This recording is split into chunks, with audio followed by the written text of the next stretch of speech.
mango si a warbi ɗum a waɗi nebbam allahu akbar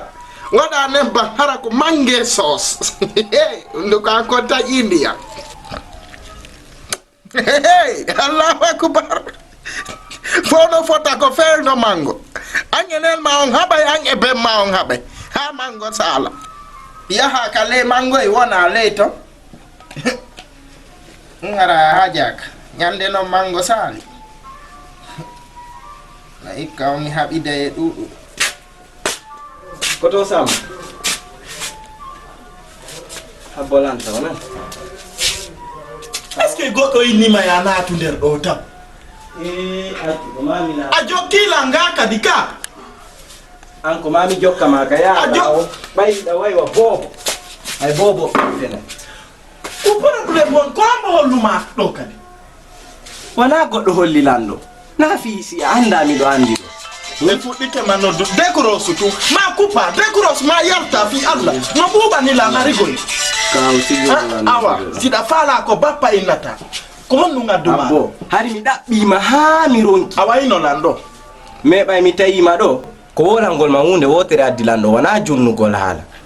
suuma e on hewti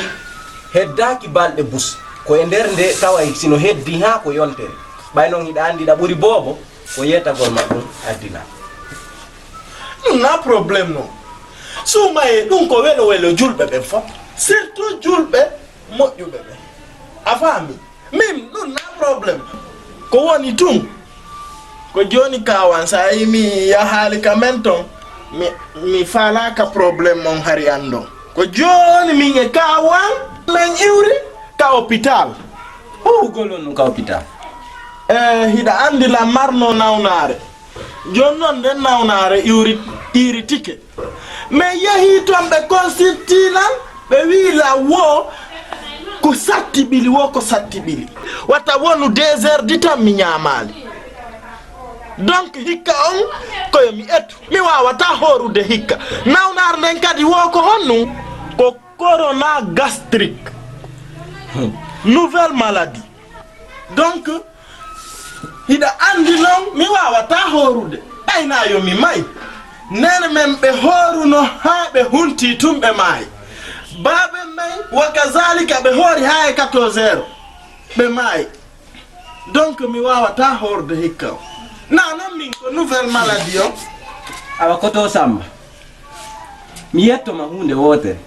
siɗa faala wona etugol watta ko ya ñeɗu ko ɓayi hikka on a hooray ma hoora lamarana ko satti ɓili wo ko satti ɓili hikka on mi fenantama mi tenata horugol no jale mi tenata horugol no wulle ɓay noon allah waɗi na en hawta gaburu kayne miɗo ɗen hawti gaburu ko nene e baba kafuɗe est ce que ɗa famude filakara on acci dañe probléme ma min mi windike para on mi wawata horude few e hino kadi antigi hiɗa andi ko honno nini kamen ɗo fewno suuma e ko hulowo allah tun horata min le miɗo hula halla ko nawna ndewa ɗum sina ɗum miɗo andi allah miɗo andi dewal ɓurma kono ɓay hiɗa faminkinade ɗo an fiiɗa fuɗɗi janngugol hiɗa fuɗɗi juulugol ɗe balɗe horugol fopp hiɗa faminkinade miɗo andi koy nawnaje ɗen ala nde a wonda e mo ɗum ɗo woni no chronique ma a yaltinay ɗum woni ko resmiɗo mari kono mi yettoma hunde wotere si a wonay ɗo